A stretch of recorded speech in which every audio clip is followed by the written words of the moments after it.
A great welcome back from that commercial break. The business edition is still continuing. Now let's speak the issues of insurance. The Insurance Regulatory Authority is to conduct the Insurance Week. This Insurance Week is meant to teach people about issues concerning the insurance matters. When should we get insured? When are we supposed to insure our properties? And all these are going to help to make sure that the insurance sector is enhanced and put to a certain level.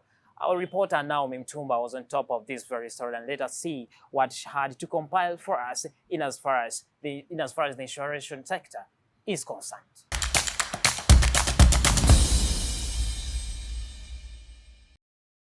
Uganda's insurance industry is predicted to register positive growth, largely driven by increased investments in infrastructure, oil and gas, and increased private sector lending. With over $10 billion set aside for investment in the oil and gas sector, alongside other investments in agriculture, services, and manufacturing, the industry has an opportunity to register significant growth. The Insurance Regulatory Authority is to conduct the Insurance Awareness Week. This is to address risk management, which is the underlying factor of the insurance industry, yet businesses need to be taken care of through creating awareness about the insurance industry in Uganda. But what steps are being taken by the regulators? The regulator, we have improved and increased our budget to ensure that we go to the entire country at different levels. So we have different teams which are going around the entire country to ensure that at least people are made aware of what they ought to get. With the COVID-19 effects and the back-to-school challenges, this is an opportunity for the public to engage closely with the insurance companies and also focus on different sectors through interaction and getting to know the relevance of insurance. And of course, having come from episodes of COVID, I'm sure that all of us out there are able to appreciate the relevancy of insurance. And of course, it's all evident that now that parents have just taken back their children to school, things like savings become very important for families. And of course, in the life perspective, you'll appreciate that insurance provides solutions through which any individual in this country can start as low as 50,000 shillings on a monthly basis and ultimately be able to pay for their children's future in terms of education.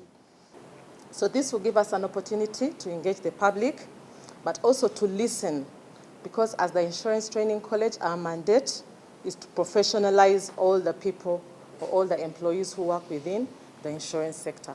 But this is a time where we're going to take advantage of engaging the public to listen and to see if there has been any challenges, how we can improve ourselves as a college, and how we can improve the workforce within the industry. As we well know, we would like to increase on the engagement when it comes to insurance. We do have a lot of members out there in the public that have challenges, but challenges that they end up carrying on their own. And yet, the insurers or the insurance industry on this other side has got solutions for most of those challenges. So what makes this week critical or important for the general public is that you get an avenue, a one-stop center where you can come and be listened to by the insurance industry. During the Insurance Awareness Week, only licensed insurance operators and key stakeholders will be able to provide information on how Ugandans can better protect themselves from the unforeseen risks, and the industry will give back to the community through corporate social responsibility. We do give back to the community, and this is done through the corporate social responsibility duties. Several activities have been lined up for the event and during this week. These include blood donation, free eye checkups, medical camp, free consultations on all insurance-related matters, among others. Just like any other financial organization like the banks, insurance companies also experienced losses due to the pandemic. The insurance companies have remained resilient, however, because of the financial help from the Central Bank of Uganda. Conditions that were relaxed for specific sectors of the economy when it came to handling loans and all those were intended to help the banking sector cope. And indeed, I think the sector has coped because COVID-19 took place over the last 2 years. You've not seen a bank closing, which means that the sector is doing well. The Bank of Uganda is doing its part in trying to ensure that the financial sector remains sound. To expand its base, the insurance industry has been on an innovation journey that has been bringing some profits back. Bancassurance, a new distribution channel, has an 18% growth and is now a key driver for the industry. New products such as agriculture insurance have helped the industry grow. These and the adoption of technology have helped the industry register better growth. Naomi Mtumba, Smart 24 TV.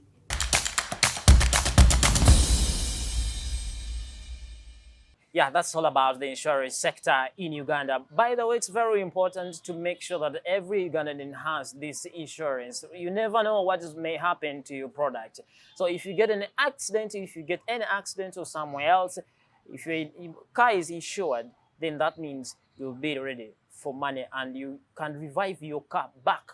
That's when your car is insured. So let us all embrace the insurance sector to make sure that we be on top of it. Now, getting to another story here, the American Tower Corporation Uganda, in partnership with other development partners, have put 5G installation poles in the Kampala city to ease online communication and also easing the online trading in Kampala. Remember, in Kampala, there has not been good network over there because of long buildings. So these poles that they have just put there are going to ease communication within Kampala. According to experts, they even said that those who own shops within the basements will also be sorted over there. Let us see all what happened over there.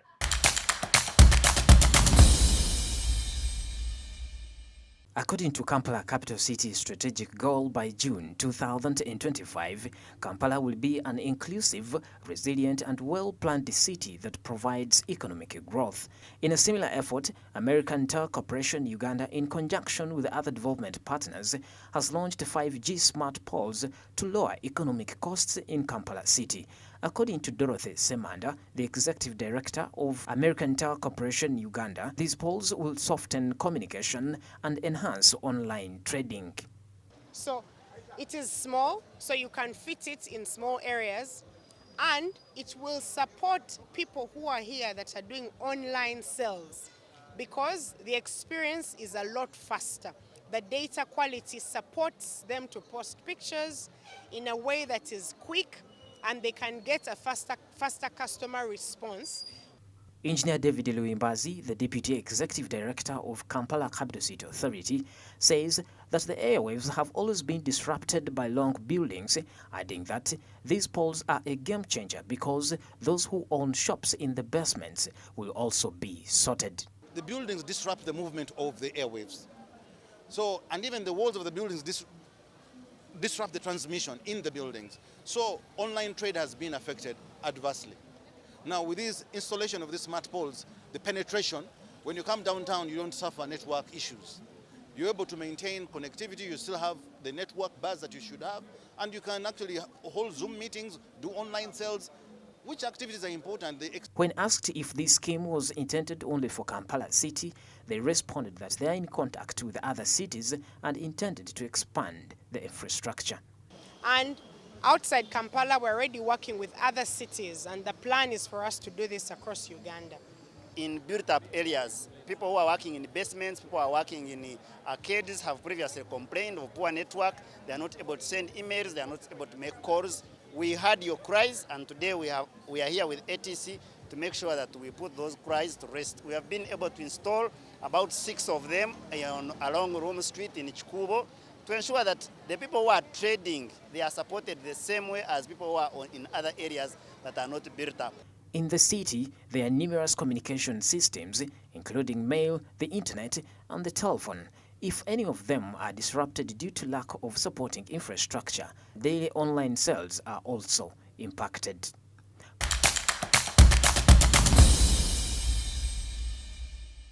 Yeah, this is the 5G installation poles over there in Kampala City to make sure that there is good communication. You see, network has been a very big problem in Kampala City there. So thank you to ATC in partnership with Airtel Uganda, making sure that they enhance the communication and online trading in Kampala City over there. Now getting to another story here, we are going to speak reviving cooperatives. I saw the Minister of State for Trade in Tabazi saying that this is time we revive the cooperative bank to make sure that to support those who are in agriculture. We've been having these cooperative banks. We had them some time back, but now they have not been revived back in Uganda at the moment. Now we had the Minister of State for Trade in Tabazi saying that this is the time we should embark on this. Our reporter Naomi Mutumba was on top of this very story. Let us see what she compiled for us.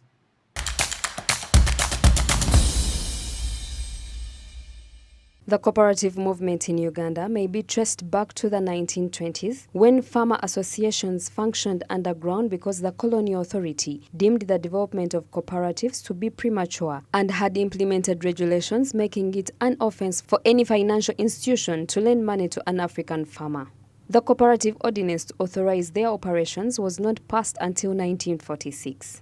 Earlier this month, the Ministry of Trade stated that it intends to establish a cooperative bank for the former street vendors and that government has begun the process, as well as calls for collaboration with other commercial banks. Make sure that after organizing yourselves, we form a cooperative bank. And we are in high gears. Cabinet has already allowed us to start on the initial plans. We have started the initial plans of putting our cooperative bank.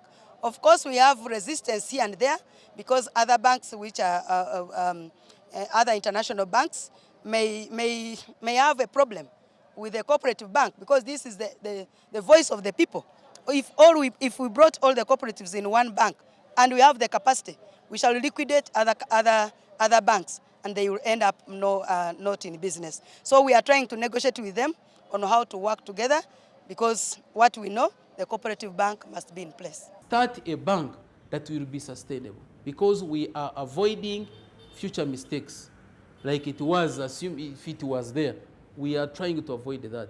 So once we get this feedback from the Bank of Uganda, Central Bank, we get feedback from the team that did the benchmarking in report form, we shall sit as cooperators. I tell you, cooperators have resources, they have money. They can act. Farmers, unlike commercial banks, require flexible banks that address their needs, according to Ivan Asimwe, the General Secretary of Uganda Cooperative Alliance. The country currently has over 45,000 registered cooperatives and 14 million cooperators. Together with the resource providers in ensuring that resources are provided to the cooperators.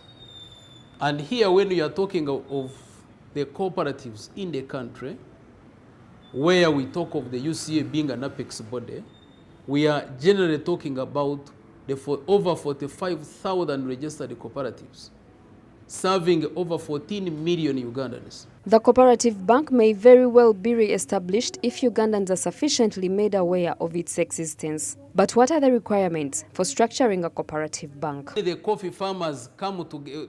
Coffee farmers are served through UCA, but through that structure, which is a union. Like members of Bugisu Cooperative Union are primary cooperatives, and the members of those primary cooperatives are farmers. So when you bring the farmers in Bugisu region, they come together in a certain area, they form primary cooperatives, then you bring the primary cooperatives together, you form a union, which is Bugisu Cooperative Union. Uganda's third national development plan, whose goal is to increase average household incomes and improve the quality of life of the citizens of Uganda, recognizes cooperatives as central in mobilizing and organizing farm-level production, value addition, marketing, savings and financial intermediation at the local level. More than 20 years after the closure of the cooperative bank, the members of the Uganda Cooperative Alliance have resurrected the dream by tasking the government to invest in cooperative education. We need to invest a lot in cooperative education. Like what I've explained here, how many people understand this information? They are few. So how can we make sure that Ugandans, because I see the government is very positive on supporting and establishing cooperatives across the country. I'm so grateful with the government and His Excellency in particular. He's supporting the parish development model using the circle methodology. There is the Emyoga circles, which are being supported. These are circles and other initiatives that are targeting cooperatives. But the challenge is in this country, do we have enough human resource? That is a challenge. Established in 1961, Uganda Cooperative Alliance Limited is the apex body of all registered cooperative societies in Uganda, covering different sectors of the economy. If the government decides to invest in these sectors' education, it will improve the common person's access to finance, particularly when it comes to loans. Naomi Mtumba, Smart 24 TV.